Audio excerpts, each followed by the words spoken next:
The final blow is gonna have to give you the chef's kiss, baby.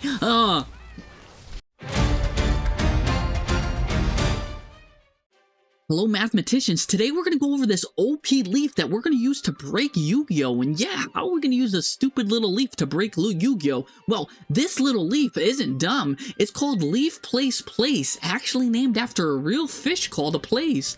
Very, very interesting. I never knew this fish existed. In fact, this fish looks more like the leaf that Mario eats when he wants to learn how to fly and be a raccoon. But anyways, let's take a look at this card together. It's got some interesting effects here. Gains 200 attack and defense for each card in your opponent's graveyard. Now that's interesting because people summon a lot, and especially in modern Yu-Gi-Oh! But we'll go back to that later. What's this other effect here? During your standby phase, if this card is in your hand or graveyard, and your opponent has more cards in their graveyard than you, you could special summon this card. You could do this effect of Leafplace Plaice once per turn. So that's very interesting. Normally when a card is special summoned from the graveyard, it gets banished after it leaves the field. This card can just keep coming back, which means if you have a really good grind game and you're in the club grinding, you could grind with this card and it can keep coming back stronger and stronger and stronger, so long as your opponent has more cards in the graveyard than you. In fact, even though people are summoning like 20 times a turn, if they can even summon like just 10 times a turn, that's 2,000 attack, 15 times a turn, you now have a 3,000 attack beat stick that just keeps coming back and back and back, stronger and stronger. How are we going to search this little guy? Well, admittedly, this thing doesn't have the best search options. Look at this. You could foolish it to the graveyard, do some Sangan shenanigans, right? Let's get the little leaf out of here so we can read these effects if you want to. We can foolish burial it to the graveyard, Sangan it, right? Some Sangan shenanigans to have it for next turn. Emergency teleport's probably the best option here, or small world it. Now, I don't really like any of these except for maybe emergency teleport, because again, all of these require then that we have some kind of grind game going on, right? We're in the club grinding. We need to have a really good grind and control deck. We could kind of do that, so let's look at maybe like some decks too that are like some good support cards to support our leaf and how to break this leaf and break Yu-Gi-Oh! Zombie Vampire, very good, because what does this card do? It dumps 4 cards from both players. All we need is some kind of level 8 engine. And if the leaf gets dumped, we get to summon it, and the benefit is we also get to see what our opponents are running, and it dumps 4 cards for the leaf too. So we can run maybe a Horus engine. That works really good with Zombie Vampire, right? What else can we run? We can also run a Millennium engine, right? Because the Millenniums keep going, can summon up. That guy's a level 8, and then when you put 2 in the backfield, you can summon a Snake Eyes Doom Dragon, who's also a level 8. So those 2 engines right there can get us a Zombie Vampire engine, so we can maybe search and get the leaf that way if it's not in our hand. What else can we do? Also, that also makes good for go second leaf decks too, because they'll already have it. They'll already have cards in the graveyard, which means at the start of your turn in your standby phase, you could summon the leaf right away. Very, very interesting. But now we're in the club here, dancing, getting our grind on with Pilgrim Reaper. Pilgrim Reaper, this is an interesting card you guys might not know. I know I didn't go over Zombie Vampire. I assume you guys knew that card throws 4 to the graveyard and you could summon 1. This card though, however, not many people heard of. This is costs 2 level 6 monsters, gains 200 attack for every dark monster in either player's graveyard, whatever. We don't care about that. We just care about detaching and XZs from this card, and each player sending the top 5 from their deck to the graveyard. And that's what I'm talking about, baby. That's how we get a lot of good mill stuff in the graveyard. And of course, we can use a Fiendsmith engine, simple Fiendsmith, summon the Lacrima. Lacrima's gonna get the engraver back, and now we got to go 2 6s. So that's very interesting there.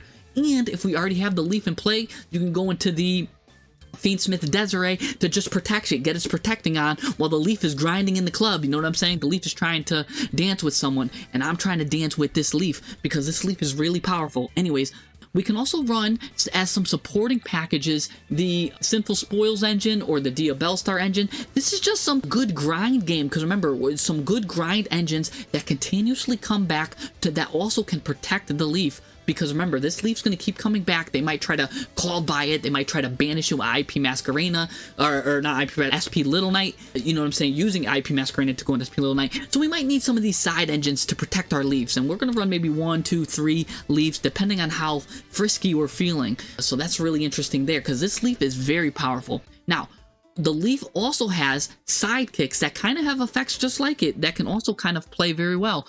Albaz the Ashen. This isn't the Albaz you're used to. This is Albaz at home. But actually, this is also the Leaf at home too. Because this guy takes the name of Fallen of Albaz when it's in the graveyard and has another similar effect. But this guy gains 200 attack for each monster in our graveyard, baby. Yeah, so this guy's got a kind of similar. This is the Junior Leaf. You know what I'm saying? He's kind of got it going on. And then he's got an interesting effect where if a monster you control leaves the field by opponent's card effect, while this card and the fusion monsters in your graveyard, he keeps coming back. So imagine him and the Leaf working together. That's pretty cool. We can use him together with the Decisive Battle of Golconda. Not only does this work good at protecting cards, stun players like to use this because this protects their stun cards. I don't like to use the stun stuff, but if we're just protecting regular cards, yeah, it's fine because they could do their plays. The Battle of Golconda, if something's going to get destroyed by a card or a battle, we get to just send an extra deck monster that mentions Falls of Albaz to the graveyard, and all of those graveyard monsters have insane effects that also get us continuous advantage. So getting out this Decisive Battle of Golconda or the Albaz of Ashen will really help the grind game and help that Leaf strategy get going. What other interesting stuff we can do? There are some interesting continuous spells that we can use here. Take a look at this. We've got Clockwork Knight, Ebon Sun, and Gingerbread House. I found them to be very, very interesting. Clockwork Knight, again, kind of used by stun players. Really what we're going to use it for here is just to get the attack boost and attack a decrease for our opponents. All it does is make all of our opponents monsters machines, but it's going to boost our Leaf by 500 and lower them by 500, which means, again, even if they just have 10 monsters in their graveyard, which the average monster or the average opponent will summon like 20 times, they'll have like 20 things in their graveyard by the time their turn is done. But even if they just do 10, that's a 2,000 attack Leaf. And if we slam down Clockwork Knight, now we have a 3,000 attack beat stick, or like 2,500 attack beat stick, and they're losing 500, so it's technically basically a 3,000 attack beat stick that just keeps coming back and recursing itself over and over. It's absolutely insane. Wait till you see this Leaf in action. Also, Ebon Sun's a good one, because if we're using that Millennium engine or the Horus engine, these guys got a lot of high HP. If a face-up monster you control is destroyed by battle or card effect, gain life points equal to their combined original attack. So if they do like a Regeki and Destroyer like Horus Board and Leaf, we're getting a lot of life points back. And that facilitates the grind game, baby. We're grinding. Baby, grind with me.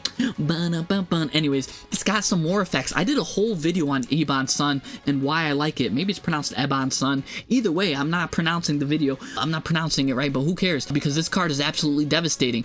If a monster is special summoned from your graveyard, which the Leaf does, by the way, target your Leaf, target one of them, it gains 1,000 attack. So again, our Leaf that's coming out with like 2,000 attack, 3,000 attack, 4,000 attack, now just gets an additional bonus, 1,000 attack. Why not? And even another bonus effect. Why not? This is the gift that keeps on giving here. If a spell and trap is discarded from your hand to the graveyard, so if you use like Super Polymerization, something like that, because we might want to go second, so I might use some Super Polymerizations with this. If you use a spell and trap and it's discarded from your hand to your graveyard, target one of them, add it back to your hand. So thanks, now I got to use Super Polymerization for free. Very, very interesting. Oh, and then finally, Gingerbread House. Remember, our Leaf, we're looking for grind game things. This is just a continuous Regeki. Look at this.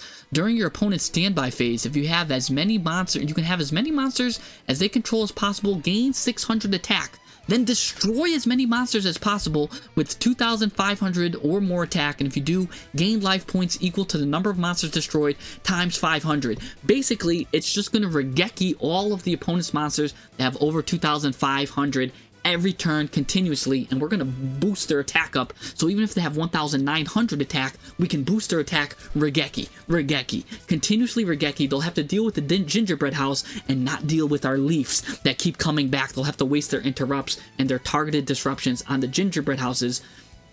And it kind of pseudo protects the Leaf. It also makes it so that the biggest monster they have is 2,500, because and that's very easy for the Leaf to get over. So very, very interesting support cards we could use. Here's an example, a sample deck list of something that I cooked up, right? Simple something right here, right? We're going to use these two engines here to go into the, again, we're going to looking for the Zombie Vampire, the Grim Reaper, Pilgrim Reaper engine here. We're using the Leaf here. This is the Mario Leaf deck right here. Simple, efficient deck, right?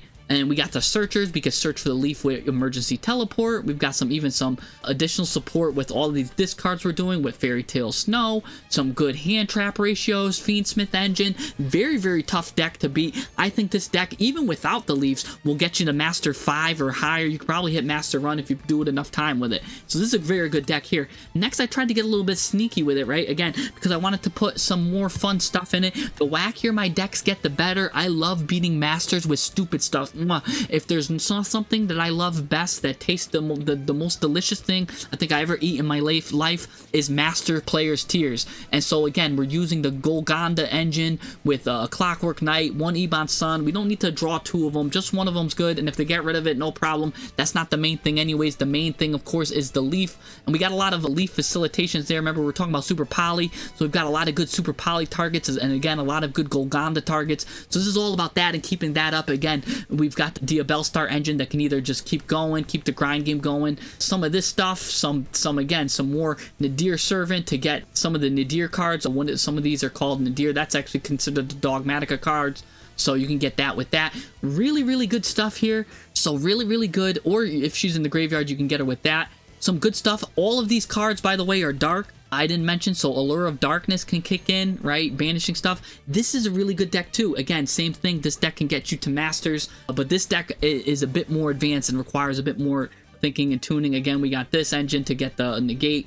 So really, really fun stuff with that. Here's what I'm advancing a bit more, calling this the Immortal engine. Again, I've got some cards probably a lot of you haven't seen. If you need to know what they are, come check out our Discord. Or if you like this kind of stuff, just subscribe, check out our Discord. I can really go into how this is. Now you're gonna see how this extra deck is 14. That just means to me, I'm like, I can use that, just letting you know that it's very flexible. I'm not decided upon, it's not finalized yet.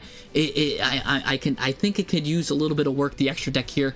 But again, there's some really unique cards I'm using. This is the Tantalus Zombie here. This is Mana Dragon, like some weird cards that you guys probably never heard of, that I'm telling you, they do some crazy stuff. Anyways, again, we got the Albaz engine going on. This card right here, the reason why it's called the Immortals is because Ecclesia keeps coming back. The Packbit Rabbit keeps coming back. This guy is hard to kill, the Sword Soul guy right here. A lot of these cards just keep coming back, giving us a real good grind game. You know what I'm saying? I love grinding so much that I'm about to eat a grinder for dinner tonight. And that's how much I like grinding. Anyways, Tony Hawk is en route to my location because I'm grinding so much on the rails. Anyways, I love control decks and very, very good control deck stuff. But I tried to even improve this Immortal deck. I call this one Immortals 2. It got rid of some of the kinks. I think out of the old one, I made a 15 card deck with it. I just like to show you the evolution of how I kind of evolutionize my decks. I create these decks myself. I don't go to any websites or anything like that. So again, I cook up some stuff. Here we go. This is now using the branded package, because again, the branded package just keeps coming over and over. It's like the Energizer Bunny. It just keeps going and going. We love that kind of stuff. Same thing. Leafplace Plaice and 2 of these. I dropped this down to 2 because again, we don't need to see so many of it, especially if we could just get it in play with the branded engine. You know what I'm saying? We don't need to see so many of it in our hand right away. Some good hand traps. Again, another good thing is this. Look at this. If you can go, Ecclesia keeps coming back, right? 2 tuners will go into this guy right here. This Buster Dragon thing makes all opponents on the field dragons, which means if you can get the Albaz, any of the Albazes out, you could contact fuse every single one of your opponents into this Alba Dragon right here. Absolutely disgusting play. There is a lot of disgusting plays you could do with this.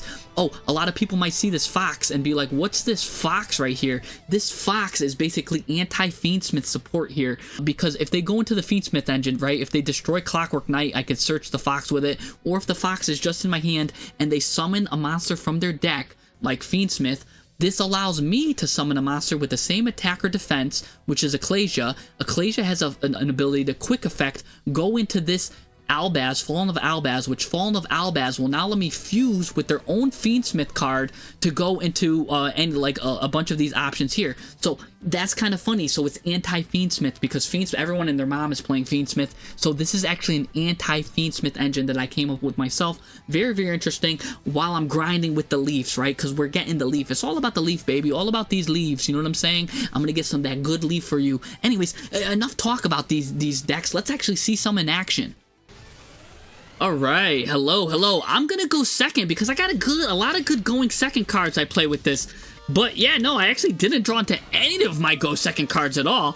Luckily for me, I did draw into an Ash. I'm only played like one copy of it, really. In this list, so I drew into that, and I am going to use it here now. This guy's using this, he's playing heroes here, and look at this, he's got a nice shiny Stratos. I didn't use it on the Stratos, but I really like to use it on this Engage Neospace, because it look at all that text, it does a lot of stuff. He gets to get 2 cards, and they get to like do something crazy, and I guess he gets it anyways, because he's got Called by the Grave. So you're going to find out what Neospace does. Basically, it does all that text. It's going to summon like my Uncle Pete or something like that. I don't know.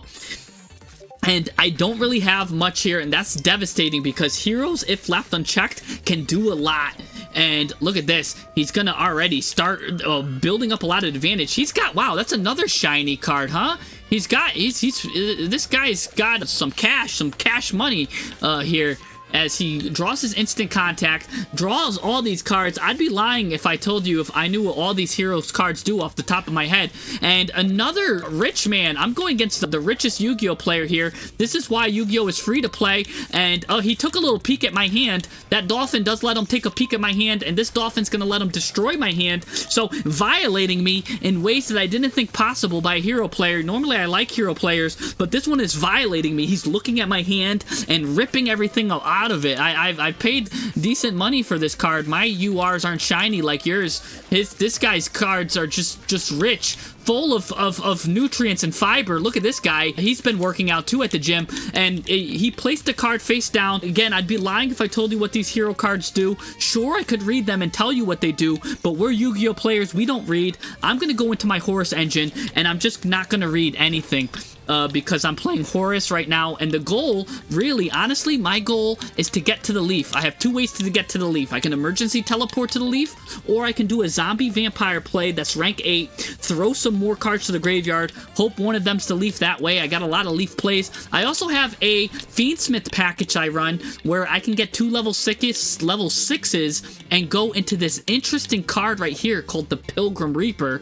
This card lets me send 5 cards from the top of my deck to the graveyard to get the Leaf that way. So we got a lot of Leaf options. Anyways, I gotta clear a lot of this hero stuff off before I go into the Leaf, because that's annoying. And he's gonna do a favorite contact. Again, I have no idea what this guy does, but I'm sure it's something deadly. Let's actually read this guy together.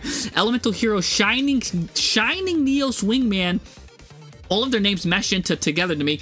Gains 300 attack for each monster in your graveyard. Okay, so he's kind of just copying my Leaf, but a little interesting there. If this card is special summoned, you can destroy cards your opponent controls up to the number of different attributes on monsters on the field. And that's devastating, because look at that. Not only does he get a bunch of attack, look at him. He gets to pretty much everything. There's so many different attributes. All of my guys are different attributes. Everything's different attributes. So basically, he could just target the world if he wants to. And unfortunately for him, he didn't read either. We're taking turns not reading. You see, my King Sarcophagus cards cannot be destroyed by cards that do not target them. They need to be targeted specifically. And you might be like, Jesse, didn't he target you? No. His card says, look at this. If it's to summoned, destroy cards your opponent controls up to the number of different attributes. It didn't say to target, and normally that's a good thing for hero players, but not when you're playing against Horus. So in this one little teensy weensy itty bitty situation, the Horus cards have an advantage, and now I get to not only get cards back, I get to draw a lot from him and send that big muscular guy to the graveyard. And now, because he did activate something here, he's going to destroy one of my cards. I get to chain Ghost Ogre and destroy that meaty guy. And what's really funny is, now, he's playing a card that likes to get buffed in the graveyard. Let me bring out the true guy that gets strong in the graveyard. The Leaf, baby. Mario's Leaf. Look at him giving you a kiss. Mwah. Because he's going to kiss that Stratos goodbye. Bang. Right there. Oh, and he gets stronger, baby. The more cards that you put in your graveyard, the stronger my Leaf gets. Bad, baby. Bad, baby. And now, we don't have to go into the zombie vampire. We can go into cards that are going to protect my Leaf. And cards that will protect my Leaf. Again, I'm gonna now go into some millennial stuff too, because why not? Because the millennial thing, it can go into either the rank 8 package or it can go into Fiendsmith. I love how versatile it is because it can do both of those. We're gonna put the Leaf in the graveyard for now because, you know, he always comes back. He can come back every turn. That's why he does that. And if I didn't use him anyways for some kind of link material while I go into this Fiendsmith play, he was gonna get banished at the end of the turn anyways. So again, let's go into a little bit of Fiendsmith package. Remember, I'm using it more so for the Pilgrim Reaper, but the Fiendsmith package has an additional good effect, and that's because it can go into this card too, which I'm going to show you right here. He gets to go into this guitar playing guy. It looks like he's playing the guitar right here. The Fiendsmith Desiree. Fiendsmith Desiree, I'll just chug this to him. So now I have an Omni Negate and a Monster Negate. So basically, I just have to last until next turn, and I'm good. So look at this. He's going to use a Miracle Fusion because he really needs a miracle at this point. When he's up against the Leaf, you always need a miracle. So get that out of here, right? And I still have my negates. Everything's looking good. He really should just resign here, but I think he's just so curious at the power of this Leaf that he's got to watch. And again, the final blow is going to have to give you the chef's kiss, baby. And that's why Mario eats this Leaf, baby, and this Leaf is gonna eat you. That's how you do it, and that's how you actually use. This guy is 2.0. No, you need to go to Brachus 3.0 if you have a chance at defeating the Leaf, because you're not doing it today. Alright, I'm going second still. Again, I have a lot of good go second cards. Here you go. Now you can kind of see some of my go second cards. I kind of shifted my engine a little bit. So now I was trying out with the Horus stuff, and now I'm trying it with the branded package. Look at all these branded cards I'm using. So I want to kind of let you know the different styles I'm doing, and now I'm also going into a white forest kind of, so always have that negate. So again, I was trying to look for it that way, but also I'm playing it now more this way, right? I'm trying to find out different styles, how to best play the Leaf. You know what I'm saying? We gotta go play the Leaf the best. And what am I up against here? I'm going against Dragon Link. Dragon Link, known for taking hours-long turns. Look at this. And normally that's a bad thing, but for me, when you have the Leaf, you love to see them put all these cards in the graveyard, baby. Yeah, that's what Dragon Link's gonna do, because my Leaf is gonna come out nice and buff, nice and tough, nice and ready to eat for Mario. You know what I'm saying? Anyways, so I am running this branded package here. I'm gonna fast forward this because this guy is gonna take forever. I don't even know what he's doing. He's just destroying stuff, destroying my will to play the game because these turns take forever. And going into a Deadly Dispater, or maybe it's Dispatter. I'll slow it down. Is this Dispater or Dispatter? Tomato. Either way, this guy's looking crazy. He's an Omni Negate there, so he's pretty much, sorry, not an Omni Negate. He's a Monster Negate. Is pretty good there. He's gonna go into this Borland Dragon, which is also a deadly negate. So he's got 2 negates, and this Borreload Savage is an Omni Negate. So look at that. He's got 3 deadly negates. I have to play through that. Luckily, again, I'm playing a go second deck. I chose to go second. He should always know something amok. And why do I like to go second, by the way? Because this Leaf, during my standby phase, as long as my opponent has more monsters in their graveyard, I could just special summon it right away. It won't even waste my normal summon. So the Leaf, again, coming in clutch, already going to be a form of removal and being a disruption. And in case this game goes on for a long time, which I anticipate maybe something deadly is going to happen, especially because he's doing all of this yin and yang, yada yada, here comes the Leaf right now, and I'm going to chain my Super Poly to it. Chaining the Super Poly because, look, he's got these deadly Omni Negates. Let's get rid of those 2 dragons and go into a little funny little dragon-looking guy of my own called Garua. Garua is cool because when he goes to the graveyard, he draws me a card. So I had to spend a card for Garua, and I get to draw a card. So Super Poly is going to go positive here because now I'm going to use the Deception of Sinful Spoils to go into a kind of a negate package. But I'm going to get a little greedy real quick. Before I do that, I do have some other cards. I can go into the Bellstar package or go into some stuff like that, some Sinful Spoil stuff, but I'm not going to be able to see that because he's going to use Forbidden Droplet and negate one of my cards. Is he going to try to negate my Leaf? No, he's not. He doesn't have enough funds and resources to do that. So my Leaf is getting more and more powerful the more cards he adds into it. and now I can go into my branded package, but no, he doesn't want to see it. All he saw was my Leaf getting stronger and stronger, and knew once I got that branded engine that he had no chance. Especially when you see a Leaf just getting stronger and stronger, there's nothing you could do. You can only resign, and that's what he did. He saw the Leaf, right? He saw, like, he ordered a salad, but what he got was a whole garden, so he had to resign. Again, I'm experimenting here with different kinds of ways to use the deck, to use the Leaf. I'm going to go first. I'm going to try going first here. I always edit up the deck a little bit. Again, this is the same branded kind of engine here. Let's try going first. You know what I'm saying? I'm still learning the Leaf. You know what I'm saying? The Leaf has so much power, so much incredulous. I can't decide if I need to go first, second. So I'm trying different variants of it. He's going to maxi me, so I'm just going to go straight into this, the Omni Negate here, La Silva here, E La Silva. And I'm going to put in my defensive Battle of Golganda here. This is going to get negated, unfortunately. I really want this to go off, the Springans to go off, so I'm going to use my Omni Negate now, unfortunately, because I really want to draw my branded package. My branded package, able to send the Leaf to the graveyard, able to send a bunch of stuff to the graveyard, able to send my Ashen Albaz to the graveyard, which is really good. But what I'm going to do here is I'm going to use Branded Fusion, and I'm not going to go into the Leaf just yet. I kind of have to, you know, work my way to the Leaf. You know what I'm saying? He doesn't have much in the graveyard anyways, and I'm going first, so there's no reason to get the Leaf just yet. The Leaf's got to kind of surprise him once it turns into a little slobber knocker.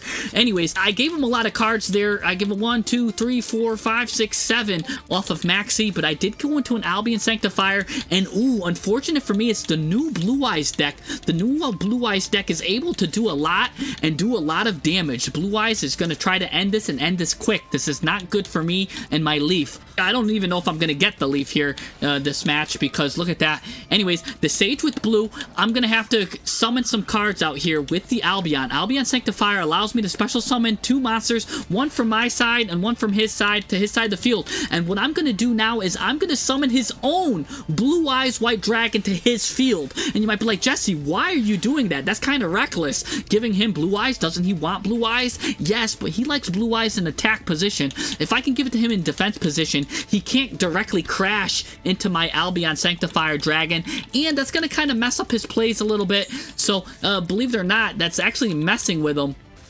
in a bunch of different ways.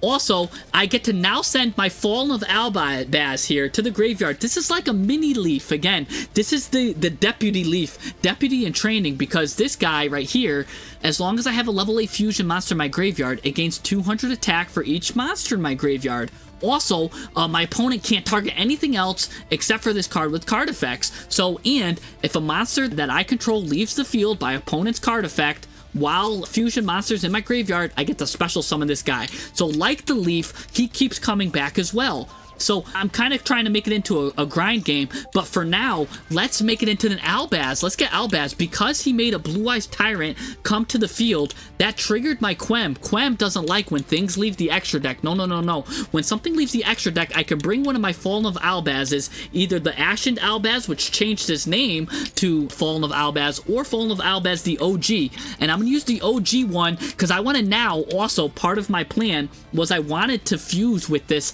Blue Eyes White Dragon, but he's actually going to dodge it with his ultimate fusion. This is going to not only allow him to fuse, he gets to dodge my stuff, and he's going to fuse into some crazy ultimate dragon and pop cards. That's absolutely devastating. He's dodging his stuff, showing me his Blue Eyes, going into some kind of ultimate deadly dragon here. What's he going to go into?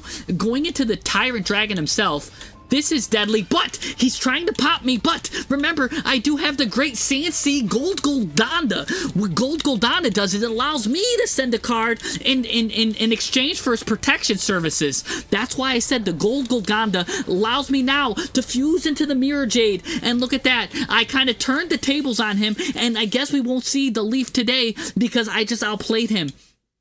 So, sometimes even the Leaf just being in the deck, the presence of the Leaf makes you resign. And this deck is showing, well, I was hoping to show maybe Albaz getting into the fray, but again, I didn't even need to go into the Leaf. The Leaf was just in the presence, and he had to resign. So, you know what I'm saying? I just outplayed him with Goldganda, and that's a good play too. So anyways, this Leaf deck is a work in progress, and boy, is it progressing very well, and I'll have to update you in the future. I think this this Leaf does have potential. This can probably get to me to Masters, no problem. These guys are all chumps as I'm rising the ranks here. So I'm going to go into Masters. It is the early in the month, first of the month, but this Leaf is no April Fool. This Leaf is absolutely devastating. So yes, thanks for watching, guys. I'll see you guys next time.